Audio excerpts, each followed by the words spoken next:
Well, hello. Welcome to episode 1 of Showing Up with Sarah. I'm doing this incorrectly. I'm supposed to have, I think, like intro music and a theme song or thing. I don't even know. I don't have that yet, and the fact is that I don't know when I'm gonna have it. Um, but it's been on me to start this podcast, and I have a very strong habit of um, having the feeling to start something and then not starting it. So I want to just jump in with both feet and figure it out from there, because ultimately all that matters is what I'm sharing and saying, and not all the fancy stuff, right? The idea to have a podcast has kind of been swimming around for a little bit. I am thankful that I've had a few who have asked me about doing a podcast and suggested that maybe it would be a good idea for me. And given the length of my Instagram posts, I obviously have things that I want to say, and I don't necessarily have the space to say it. So hopefully, this podcast is going to be something where I have the ability to express my ideas and my thoughts a little more fully, and hopefully people will listen and watch. I had asked on my Instagram a couple weeks ago what you guys would like me to start with, and overwhelmingly everybody said that they would like me to talk about myself. And I take that as meaning that you guys just want to understand where I'm coming from, especially now with my business changing to being an opportunity coach. It can be difficult to just say, oh, trust me on this, but then you have no clue about my story or how I got here or whatnot. So I want to go into depth. I want to dive into who is Sarah Hips, so that you just have a better understanding of who I am. And if you have any questions, I want to be able to have a part of these podcasts where you are able to submit a question via Twitter, Facebook, or Instagram, or email. And I will be able to answer it on a podcast episode. In time, those will be episode specific or topic specific. Right now, though, I'm going to be doing just 2, I think, of just me talking about myself, sharing with you who I am. So if you do have any questions in between these, and you would like to know a little bit more about me, or you'd like me to explain in depth about myself, then I will be sure to do that. But I had put off doing this. I actually tried to do it with 2 of my friends because I just felt so inadequate, so awkward, jumping into talking about myself. I am the worst when it comes to choosing what to say about myself, because the fact is that I mean, who talks about themselves that well? I mean, I technically know that I do because I do it all of the time, but I don't. Like, if you looked at my dating my dating profiles in the past, they have been very, very anticlimactic. I'm like, I have a dog, I eat donuts, sometimes I work out, that's me, let's date, right? And because it feels weird to talk about myself. But I recognize that the reason why I have people who show up to my profile and engage with me is because I have talked about myself, and there's been something in there that someone has resonated with or related to. So I want to share it. I just may not do it that well. So that's a great intro as to why you should stick around and listen to the rest of this. But I will start from the beginning. I was actually born in Baltimore, Maryland. My family lived there until I was about 8, and then we moved to Pittsburgh, Pennsylvania. I say that I'm from Pittsburgh because from 8 on, I lived there, and I love that city. The 412 is homegrown, blue collar. It's changed over the years, but it's a great city. Of course, it has its issues, but I love the fact that we have our own dialect, and the fact that it just feels hometowny everywhere all the time. I played 1,000 sports, it feels like, throughout my adolescence into my mid-youth. young youth, I don't know. And I ended up playing volleyball in high school, and then that's what I took to college. So I actually got a full ride scholarship to play volleyball at George Mason University, which is located in Northern Virginia. And I was a setter on the team. It was it was a learning experience. When I was in college, I definitely was kind of at I almost think the peak of just not having any feet on the ground. I never felt grounded. I never felt like I was there. And I don't know how to explain it correctly. But I think in hindsight, I can explain it simply because I recognize that I, it's like I have no real memories from that time. It was all such a blur, and I wish, I wish I could go back and experience college all over again. Not to go out and party or whatnot, but just to be able to remember it with substance. It kind of feels like, man, I wish I had a way to describe it, but it just feels like it's kind of barely there in my life, you know? Like if I just hadn't gone, I think it almost would have felt the same. I say that even though the fact is that those 5 years were super transformative for me, only in the respect of I had a number of crappy experiences.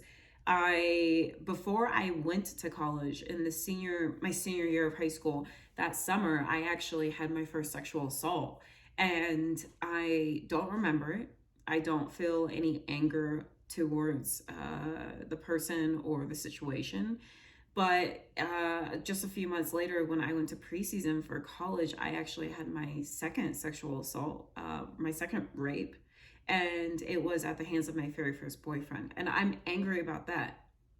I didn't realize how angry I was until this year, when therapy just made it like explode out of me. But it's I think that between, you know, having to deal with a family situation that felt really unsteady, and then entering college in that way, and having my entire foundation with faith, and just starting to try to figure out who I was as a person, as a woman. It was just, I think it just set the groundwork. I don't even know if that's oxymoronic to say, for a very unsteady college experience, and a desire to get through college, I think in the same way that I desire to get through high school and elementary school and things like that. I believe that all through high school and college, I was under the assumption that I just need to get through this, and then what came next would be better. And as anybody who's an adult knows, that's not that's not necessarily true. I guess I did skip a very important thing, which was that when I was the age of 13, my dad actually moved out, and it went from me and my mom and my older brother, who was 6 years older than me, my older sister, who's 4 years older than me, and my dad in one house, to my brother going back to college and my sister going to her freshman year of college, and my dad moving out. And that was obviously a very unfortunate time. I know that so many people out there are products of divorced families. And I really have to stop saying And so I think I never felt, even in my adulthood and having a better understanding of it, I think that I never have grasped that you're allowed to feel hurt, and like this is a really big thing for your family to change like that is really, really big. But because I knew so many people, who know so many people rather now, especially who are children from a divorced home, it feels as if it's not supposed to be that life changing. Like everybody gets a divorce, right? Like everybody is a product of a divorced home. So like it can't be any more significant for you than it is for someone else. But that's not true.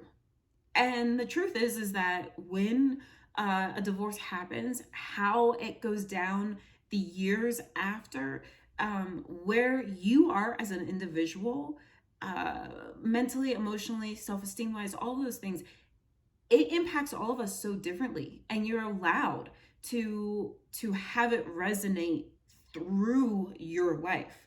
I think that we have this idea or perception that kids, they will go through a divorce and it will affect them for like the next 3 to 8 years, right? Like depending on when it happens. And that's a super arbitrary number. I just pulled that up. But I think that's what uh, sometimes it is, because I remember being young and having conversations with my father and him telling me that as when I got older I would understand. And the truth is that as I've gotten older, I understand that people get divorced. I understand that people make mistakes. I understand that people cheat. I understand that people aren't happy. But I will never, simply never, understand not leaving a partner before you cheat on them, or um, other things that I probably shouldn't just dive right into right now, right? I gotta keep you guys coming back. So that's that's the thing I glossed over. And from 13 to 17, it was a super crappy time. I was going through puberty, which is obviously just in general sucks. You know, like you start your period, your body starts changing, you're crying all the time for no reason. And, you know, you're liking boys. It's just a whole thing. And I was raised in a predominantly white area, so I never got asked out on a date. There were like 3 black guys in my whole school to ask out, and there were like 8 black women. So the odds were already against me in that respect. And so I had a lot of self-esteem issues, just given that like I would have a crush on a guy who just wouldn't like me back, which I have been able to figure out. I created this white unicorn issue because it was like all these white guys just never wanted to date me. And you know, they're all stupid. But at the time, it felt very significant and very awful. And then, you know, I went I go to all these senior parties, and I actually was super adamant about not being someone who drank or went to parties all the time. I actually had a friend, Whitney, who would trick me into going to parties or hanging out more just because I was super lame, honestly. I spent pretty much my entire high school, you know, being on the student council and every possible club. And mind you, my grades weren't good. So I don't even know what I was doing outside of that. And then I had volleyball practice all year round, all of the time. We had volleyball practices on Friday nights across the city. And an idea of a good time, because of how close me and my mom became, was ordering pizza or Chinese and watching a movie, you know? I also really felt like I needed to be there all the time for my mom. So the idea of going out, it was just there were too many things, right? Wanted to be a good Christian girl. I didn't want to sacrifice the possibility of a scholarship by going to a party where drinking may have been. I wanted to be able to show up for my mom. So, and volleyball was like the number one thing for me. So I was really, really lame. I didn't go out. I was the uber goody two shoes. And I always kind of laugh at the fact that I remember asking my mom different things like, what does this mean? What does this mean? And it'd be like swear words or, you know, like sexual innuendos. My mom would just be like, it's a sin. Don't worry about it. I always joke that my mom was like the water boy's mom, you know, like it was just, I didn't have to worry about anything, because if it wasn't from God or from my parents about God or whatever, it wasn't even anything I worried about. So needless to say, I 100% wanted to save my virginity till I got married. And obviously we see how that worked out. But yeah, high school for me it's a blur. And I did a lot of recreational things, you know, like sports and clubs. I always laugh that I remember being in my pottery class and you know, like after school hours, and making a vase or a bowl or whatnot, and listening on my MP3 player to like Limp Bizkit and Korn and System of a Down, and it was just like, it felt so angsty, like, and I loved. It was like the only way I could express my like deep anger at the complete imbalance that my life was at the time, and how like alone I felt all the time and uncertain everything. I mean, it was just like System of a Down was like how I was getting through the day. But it makes me laugh to think about little Sarah, listening to System of a Down while like making doing pottery. Like, I have always been dramatic, so that's the one thing I have going for me. Um, but yeah, and so if we jump forward now, graduated, raped 2 times, had my first boyfriend. He actually, surprise, surprise, was not a good guy.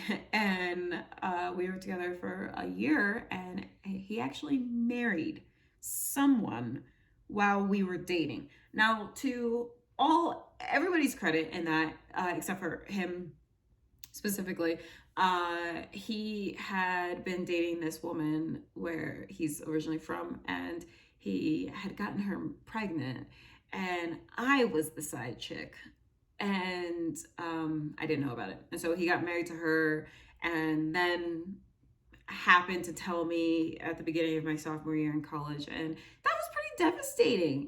Like, it's pretty tough when someone marries someone else while you're dating them. So in the words of my good friend Nicolette Bernardis, things could not get worse than that. So that was a great way to start my dating career, And then after that, I was single, and that boyfriend, we'll just call him A, he had said something super destructive after he had originally raped me. And he said that I just didn't realize that I was someone who had a fire that needed tended. And now I learned. And that's something that stuck with me so much, because at the time I was 17. This was the second time that I'd been raped. I wanted to save myself from marriage. And I was confused about why God had let that happen to me. And ultimately, him saying that to me was something for me to grasp onto. This idea that I just wasn't aware of how I was going to be perceived into the world. And it flipped a switch for me, where I began at that point believing that my purpose was my body. And I lived in that mental space, that emotional space for years, over a decade, because I am 2 years sober, per Sex Addicts Anonymous. And it's crazy how, so for 5 years of my life, there are so many things that I feel wishy-washy. I can't remember, but like that statement, and when we had broken up, me and A, I was devastated because he was married, and he comforted me by letting me know that I wasn't going to be single for long because I needed a man to physically take care of me. And it's insane now how crappy guys are. That's just that firm statement. I want that to be known, because like why are men so driven by sex? Why are they always raping people? Like, just stop raping people, like, just keep your pants on, So let's fast forward between hookups and heartbreak and being sort of good at volleyball and trying to be friends and whatever. And I had a second boyfriend. We will call him E. And he was a nice young man, but after a while he became a little verbally abusive. We dated for a year and a half. Nice young man. But I actually am the one that ended things with him, which is amazing. And well, we took a break. I asked to take a break on Valentine's Day, I think it was.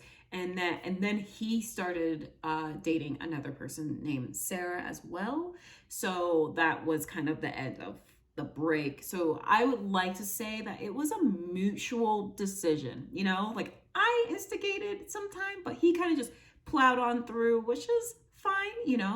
And then yeah, some more heartbreak, some more hookups, a lot more toxicity. And then I had met my last boyfriend, boyfriend before, whatever. And we will call him M. And that one was 2 years. And so yeah, that one, he ended up cheating on me as well.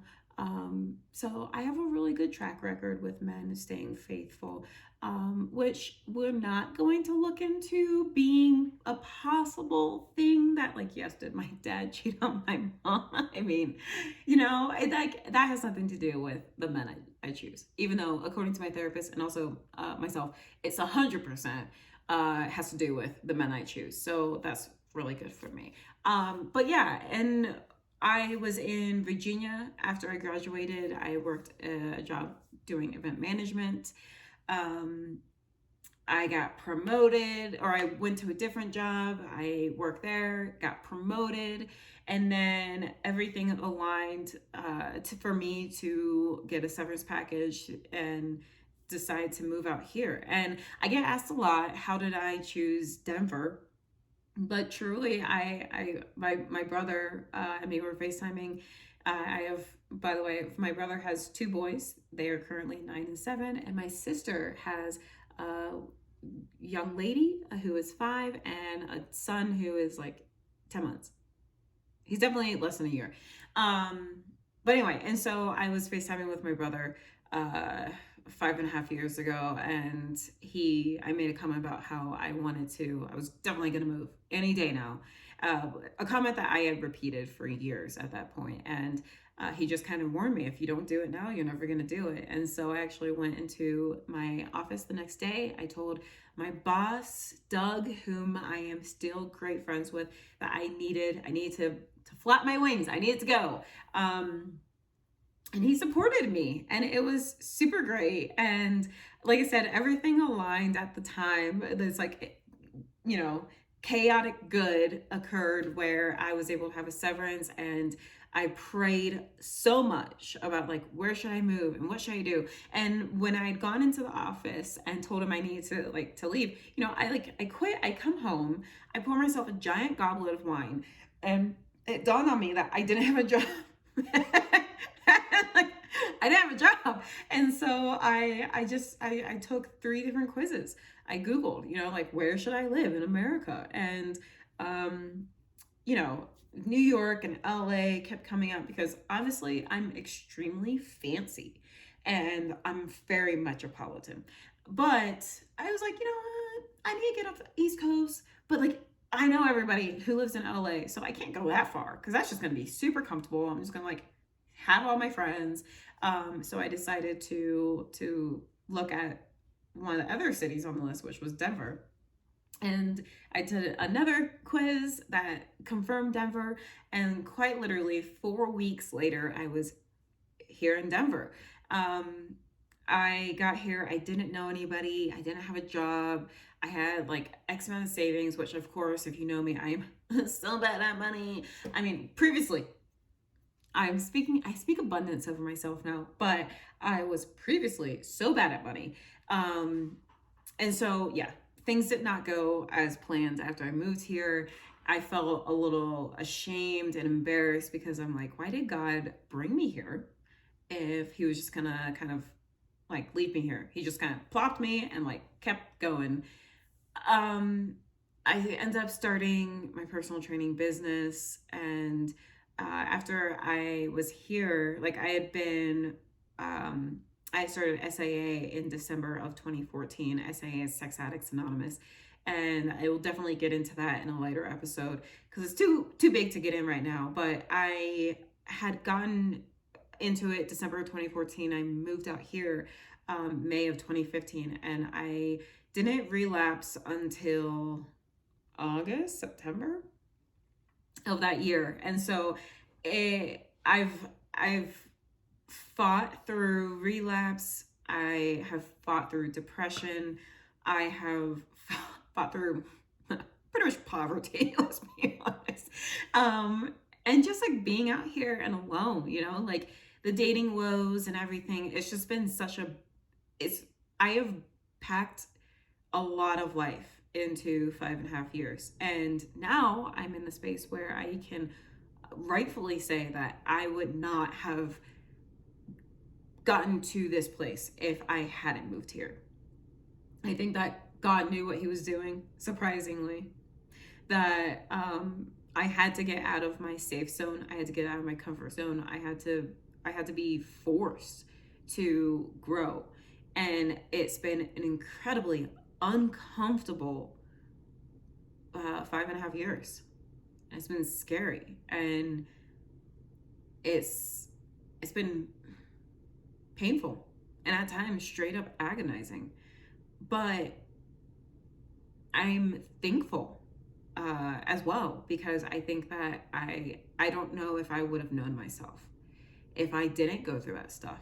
And while I'm still learning who Sarah Ann Hips is, I have such a better understanding now. And I had to lose so much, my security and my certainty and my sanity to get here. So I come from a place where I've had life experience with a number of things. And I know it helps me to be someone who can help others navigate those things. I have forced myself to be so self-aware that I know what it takes to get there. And I know how resistant we naturally are to self-awareness and change and growth, because growth always is uncomfortable and painful. And we live in a time where we can escape ourselves all the time. If you have a phone and if it's powered, you can escape 24/7. And so my journey my desire is to keep people from escaping themselves all the time. And I truly believe that everything that I've experienced in my life is what I like to say, whether it's true or not, is that God didn't give me these things because he hates me. He gave it to me because he needed me to do it so others can see that someone is going through it. So I like to believe that my story is not mine. And so me not talking about it, me not sharing it here would be literally against my idea of why God had to have put me through the ringer. And surely still will be, but also not, I'm speaking abundance. Everything good is coming up. Sorry, my cat. I don't know if you can hear it, but anyway, so that's where I want to start with you guys. I'm excited to do this journey with you and see what's coming and what's next. And I'm so excited to talk about such big things. What showing up means, what showing up for yourself, showing up for others. What does seeing yourself through even mean? What does that look like? How does it feel? I want to get into all of it. And this is the first step. So thank you, and you are loved.